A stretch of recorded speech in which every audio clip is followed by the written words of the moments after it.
esteemed colleagues, delegates, people from media,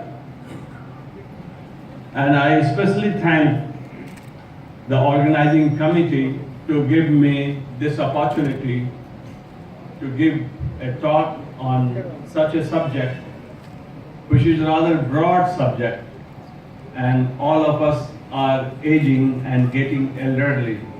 So I thought now the government of India is also looking after giving more perks to the elderly person. So let us examine this issue, elderly people coming for cardiovascular problem.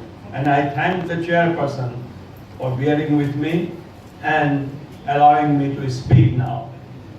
Now, what happens? The elderly people, but first, before I start my talk, I want to dedicate this talk to all the senior citizens who come to us for the healthcare problem.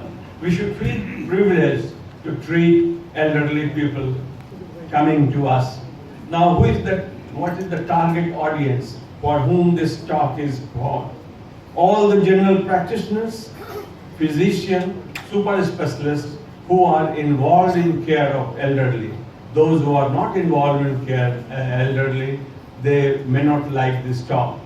My aim is to give you a bird's eye view of the bird's eye view of the cardiovascular disease in elderly and how it differs from the younger age group. I will discuss little more about cardiovascular or coronary artery disease itself.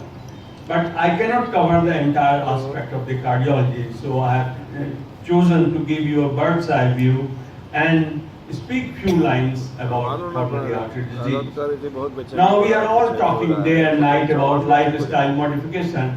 What happens with the better lifestyle modification? We are preventing diabetes, we are preventing cardiovascular disease. So our population are aging, they are healthy and they are living longer, so the longevity is increasing. So our practice gets more cases of the, or more healthcare burden of the taking care of the elderly people with cardiovascular disease. Now, the American Heart Association data says that nearly 70% of the US population above 60 years and about 80% above 80 years have some sort of cardiovascular disease. These figures, mind you friend, are going to rise. Cardiovascular disease should be managed in a holistic manner. We should realize the other aging problems of the elderly. That is the key point I want to mention about in this talk. We don't just look at the cardiovascular disease with a tubular vision. We broadly analyze the patient. What are the other factors? We know that the patient is aging, they will have a lot of changes related to age, and I call it healthy aging, not in a disease condition, but they will be exposed to a lot of factors, risk factors. Now look at the things. The heart is aging, there's a left ventricular hypertrophy, there's endocardial thickening and sclerosis, left atrium is enlarged, valvular fibrosis and sclerosis, increase in lipid and amyloid deposition. There is a calcification, there is a shrinkage of myocardial fiber with focal hypertrophy. The mitochondria is decreased in number and in function. There is a decrease in protein elasticity, there is decreased in catecholamine synthesis, decreased in acetylcholine synthesis, and decreased activity of nitric oxide synthase, which is a very important enzyme, you know, in association with L-arginine. It secretes nitric oxide, which is so important for the health of the endothelial cells.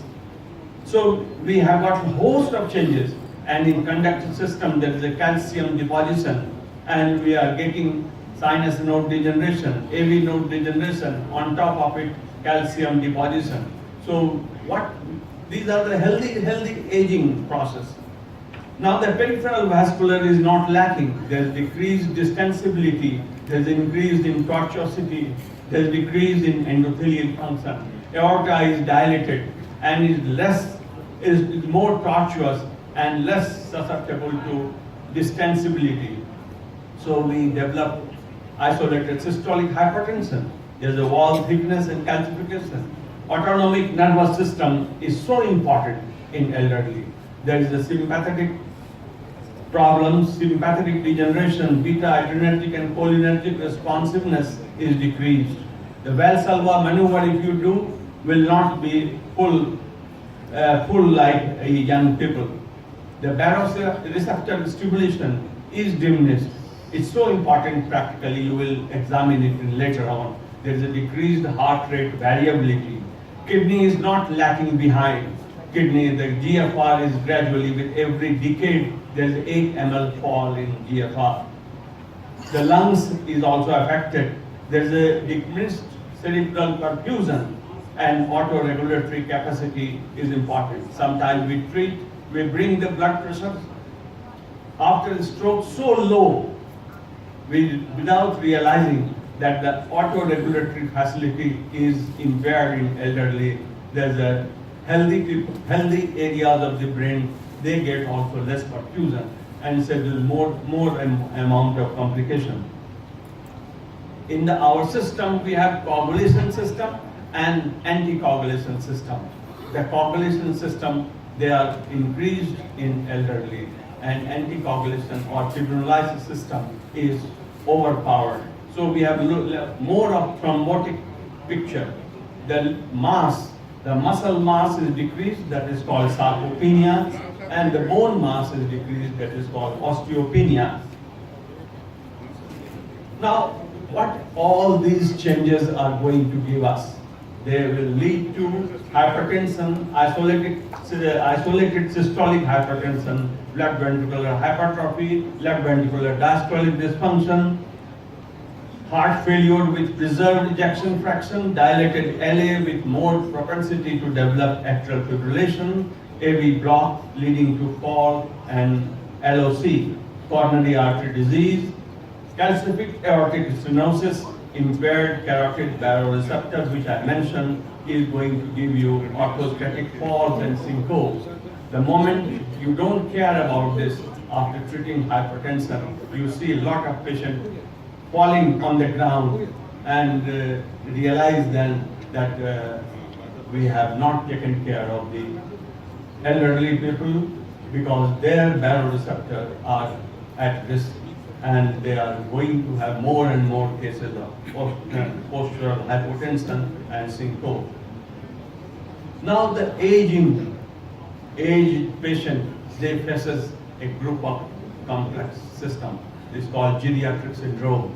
The geriatric syndrome is a multifactorial problem. There is a multi-morbidity.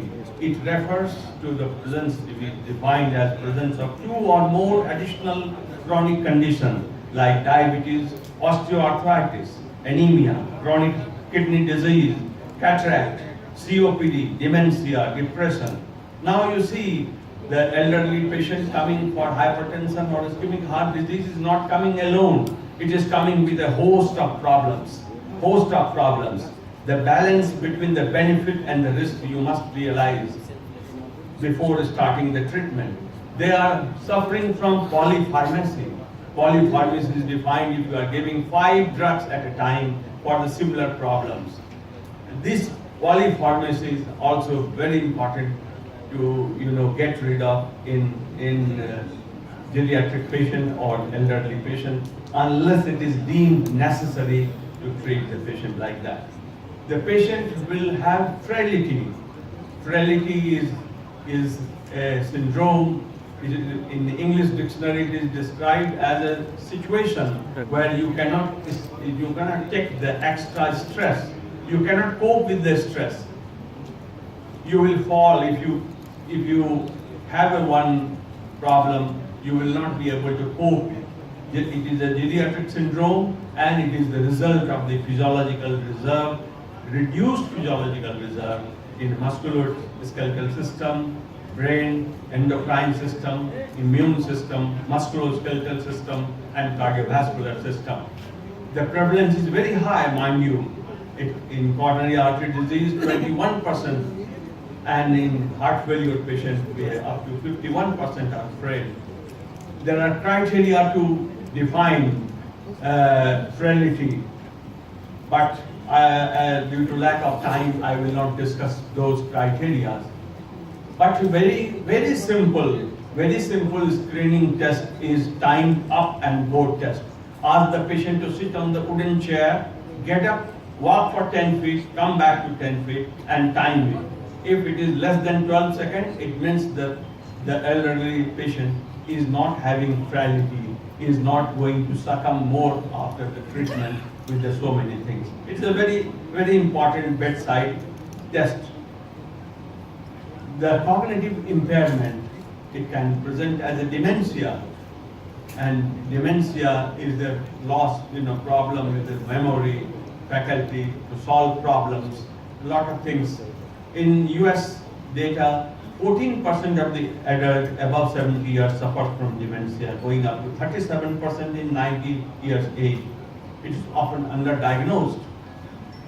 In addition to dementia, you can have difficulty in independent living, managing your finance, taking medication is a very practical problem. The old people will, just look at the medical bag and see which one to take, which one not to take, when to take, and what to take in the morning, what to take in the night. You will see if you just watch the patient, they will have a problem. They're using difficulty in transportation. Such persons will have more and more readmission and more mortality in a patient of heart failure in elderly. Delirium, you can face the delirium in elderly patient with the acute onset transient reversible cognitive dysfunction. What is the precipitating factor for delirium? Polypharmacy is number one. Lot of drugs, sleeping drugs, 2-3 types, the higher dose without realizing the renal function. Renal impairment, infection, sensory impairment and sensory deprivation. Sensory deprivation means when your vision, hearing, they are affected, and sensory impairment when your sensory system, you get sensory problem.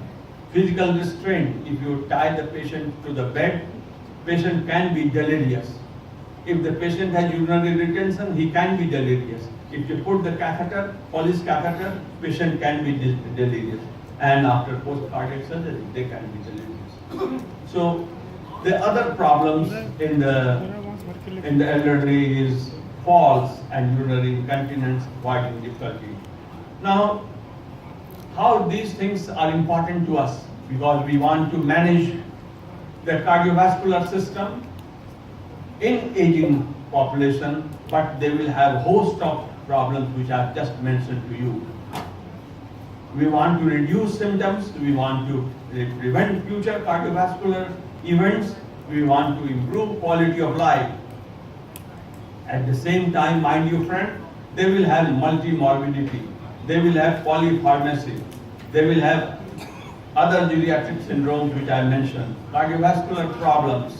One should assess the burden of each factors when optimizing cardiovascular treatment plan. Now, ischemic heart disease, American Heart Association says that 20% of male and 10% of the female in the age group of 60 to 79 will have some sort of ischemic heart disease.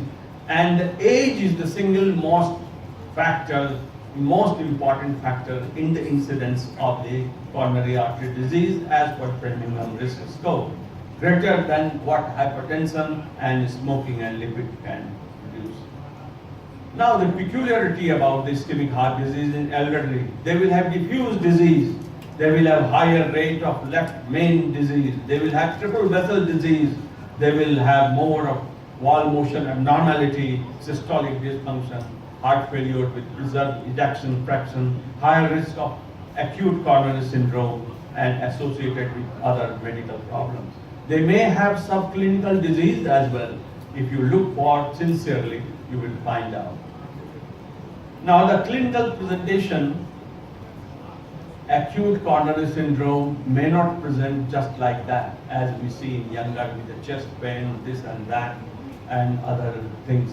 They may present directly as case of pulmonary edema, as case of cardiogenic shock, state of altered mental confusion, tachycardia, atrial fibrillation, hypoxia, peripheral edema, and on top of that, they will have lot of pre-existing ECG abnormality, will give us hard time to analyze whether it is ACS or not. They will have LVV, LVIH, and prior MI reproducing abnormality, and sometimes they will have pacemaker and producing ventricular paced rhythm. So it is difficult to analyze the ECG in those persons. Now diagnostic approach and treatment is same, but few points. This post-infarction heart failure is more in elderly after ACS and associated with poor outcome.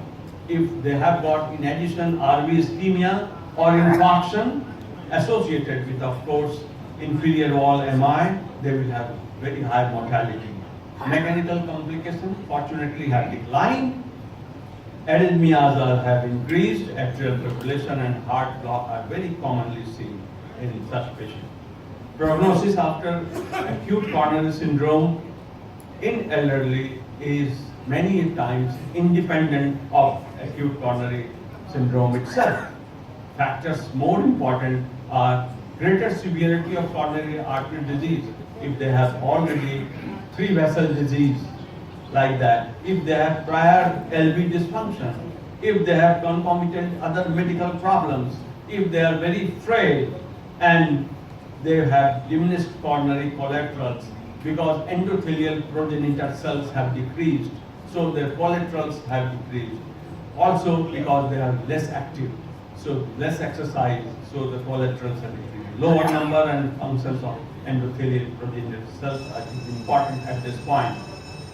The treatment of NSTEMI is mostly seen due to demand-supply mismatch and the fixed coronary artery disease. So in this situation of elderly people, they will have less incidence of acute thrombus formation, large clot formation.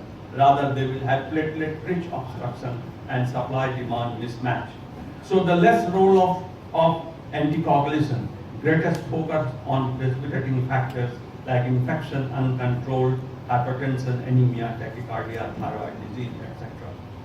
Antiplatelets, as usual, we give double antiplatelet therapy in elderly also, but the question mark for more than 1 year. No, the risk of bleeding is more after 1 year. So in elderly, we preferable give up to 1 year. We avoid IV antiplatelet after 75 years. Antithrombotic, the standard practice is enoxaparin, but the problem in elderly is again high risk of bleeding, decline in renal function because these are excreted through kidney. The dose must be calculated as per the renal function, weight of the patient, and the level of the frailty. Higher prevalence of atrial fibrillation, valve replacement, and sometimes venous thromboembolism is seen in elderly, and these people will warrant, the use of anticoagulants. Beg your pardon. Dilemma of triple therapy. If you give dual antiplatelet and you add antithrombotic, the chances of bleeding is very high. So sometimes it is better, or always it is better to stick to one side. Either you give dual antiplatelet or give antithrombotic. In elderly, don't combine these two. Beta blockers are used in associated with high risk of hypotension, bradycardia, and heart failure. Low dose to be started is very good in preventing recurrent ischemia and in reducing the mortality. But majority of the benefit are seen in elderly patients beyond 65 years. That is a good point. We forget about the dose titration of the beta blocker. Remember, the target heart rate should be monitored by the doctor. The target heart rate should be between 55 to 60, and prescribing beta blocker, not just checking the blood pressure, but you should check the heart rate, because these patients will fall due to postural hypotension, orthostatic hypotension, and diminished carotid baroreceptor function. They are going to fall. We must see the post-exercise or post-walking heart rate. It should increase approximately 15% from the base level, but don't let it go beyond 100 beats per minute. Then you will have angina recurrence and likewise. Just few minutes more. ACE inhibitors you know already. It is ACE inhibitors or ARB should be used whenever possible. Only avoid potassium hyperkalemia and watchful in renal failure. Serum creatinine more than 2.5 is a contraindication, or 20% from the base level should not be exceeded. Same way, mineralocorticoid receptor antagonist, we should watch the creatinine and potassium level. Statins, I want to say a few words. Statins, we talk so much about Indian guideline, but we must not forget, I don't think we talk much about the side effects of the statin. The Cmax goes up to 40% in age beyond 65 years. What is Cmax? Cmax is the blood level of statin before the next due dose. That is so high. The 30% increase in AUC, area under curve, means the blood level of the statin is increased.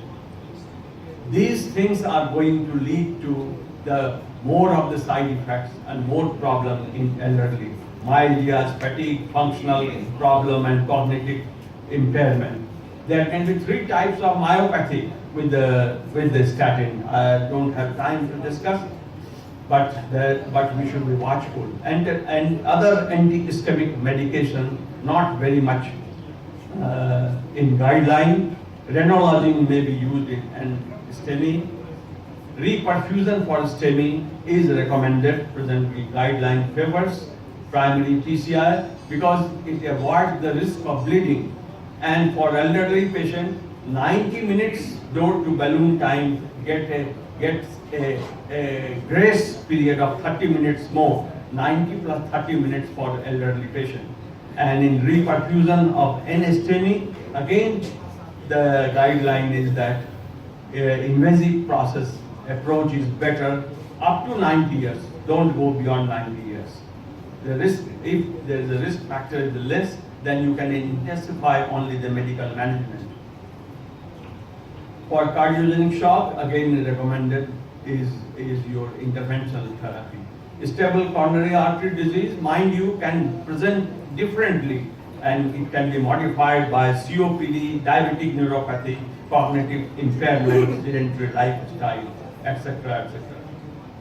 Stable coronary artery disease, again we use double antiplatelet therapy up to 1 year, revascularization if the coronary anatomy is suitable, and the persistence of ischemic symptoms in spite of the best anti-ischemic management. Summary now, just one or two more slides. Aging population having normal physiological changes over time. Their long exposure to cardiac risk factors result in more advanced cardiovascular presentation. Management becomes difficult due to presence of many comorbid conditions. We must realize the benefit of fragmented care versus the multidisciplinary care. As Professor D.B. Thakur said, the fragmented care, I mean super specialists who are using their tubular vision only at the coronary artery anatomy. But multidisciplinary team is looking at the patient, entire patient itself, right from toe to the head, and watching and excluding other comorbid conditions which can guide us to the treatment modalities. Now the guideline-based treatment is not always very suitable for elderly, very elderly people or super senior citizens. Frailty modification should be done by a specialized team, exercise training, nutritional supplement, etc. Now the role of supervised exercise is very important. Aerobic exercise and inorganic nitrates can improve the vascular conduction.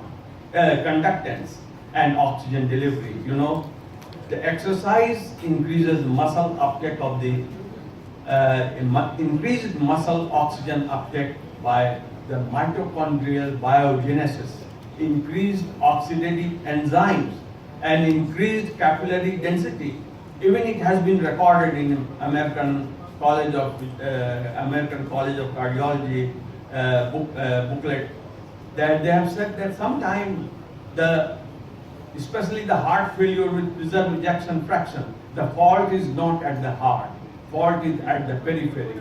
Your oxygen extraction is faulty, and you let the patient do exercise, you improve the oxygen extraction mechanism, and they will have less dyspnea and less of the symptoms. Drug to be started in low dose and titrate upward slowly. This is the key factor. Monitor the heart rate and blood pressure response to posture and activity, and be a good listener to the elderly patient. Thank you very much, sir. And for the patient hearing, I thank the chairman, sir, for allowing me a few minutes more time. Thank you very much.